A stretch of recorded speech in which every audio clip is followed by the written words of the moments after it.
আসসালামু আলাইকুম। আজকে একটা বিষয় নিয়ে আলোচনা করতে চাই আমাদের আলেম সমাজ যারা আছেন তাদেরকে নিয়ে। কথা বলার শুরুতে আমি একবার বলে নেই যে আসলে আমার কথাটা অনেকের কাছে ভালো লাগবে আবার অনেকের কাছে খারাপ লাগবে। সর্বোপরি কথাটা যদি গ্রহণযোগ্য হয় অথবা মানার মতো হয় অথবা আ যদি আমার কথাটা যুক্তিসঙ্গত হয় তাহলে অবশ্যই আমি আপনাদের কাছে অনুরোধ করব আপনারা বিষয়টা ভেবে দেখবেন এবং আপনারা মানে বিষয়টাকে যথাযথ মূল্যায়ন করার চেষ্টা করবেন।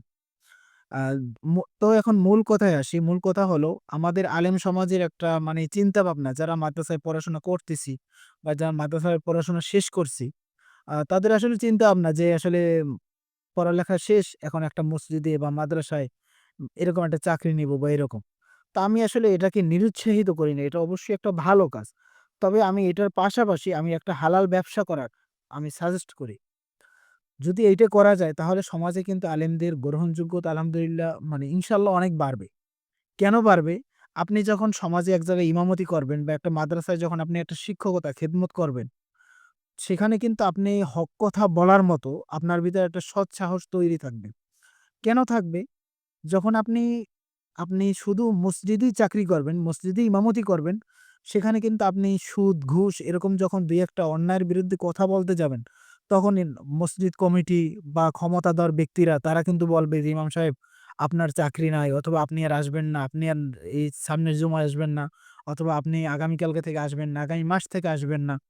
তো যখন আপনাকে এই কথাটা বলবে, যদি আপনার এর পাশাপাশি ব্যবসায় কোনো উদ্যোক্তা হন, ব্যবসায়ী কোনো সাপোর্ট থাকে আপনার, তবে কিন্তু আপনার জন্য এই কথাটা তাদের এই যে মানে নাখোশ বিষয়টা এটা আপনার কাছে কিছুই না। কেননা আপনার এই ইমামতি ছাড়াও আপনি আরেকটা কি ব্যবসা আছে। তখন আপনি সমাজে কি মানে কথা বলতে আপনার সাহস থাকবে। কথা বলতে আপনার মানে কোনো ভয় কাজ করবে না। আপনি হক কথা মানে নির্দ্বিধায় বলতে পারবেন। আপনি খেয়াল করে দেখেন এই যে জামশেদ মজুমদার আছে, আরো অনেক আলেম সমাজ, অনেক আলেম ভাইরা আছে, যারা করোনার পর থেকেই যথেষ্ট মানে উদ্যোক্তা হওয়ার পেছনে যথেষ্ট সময়, শ্রম এবং মানে উ আগ্রহ প্রকাশ করতেছে এবং তারা কিন্তু এরকমভাবে এগিয়ে যাইতেছে। এখন আপনি আমি যদি শুধু এটাই ভেবে থাকি যে আসলে মসজিদে চাকরি করবো বা মাদ্রাসায় চাকরি করবো বাস যথেষ্ট এনাফ।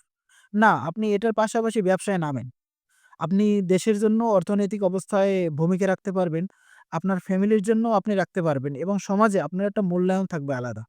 আপনি এখন যে অবস্থায় আছেন আপনার কিন্তু তার থেকে মূল্যায়নটা বাড়বে। এখন মানুষ একটা যদিও এই এখন আমাদের ভিতরে এখনো সমাজে একটা ঘৃণিত একটা প্রবাদ রয়ে গেছে যে হুজুররা মানুষের বাড়ি খায়, মানুষের বাড়ি খায় বা হুজুররা মানুষের বাড়ি খাওয়ার অপেক্ষায়। তো এইটাকে যদি আপনি চেঞ্জ কইরা যে আপনি মানুষের বাড়ি খাওয়াইবেন না বরং মানুষ আপনার বাড়িতে খাবে।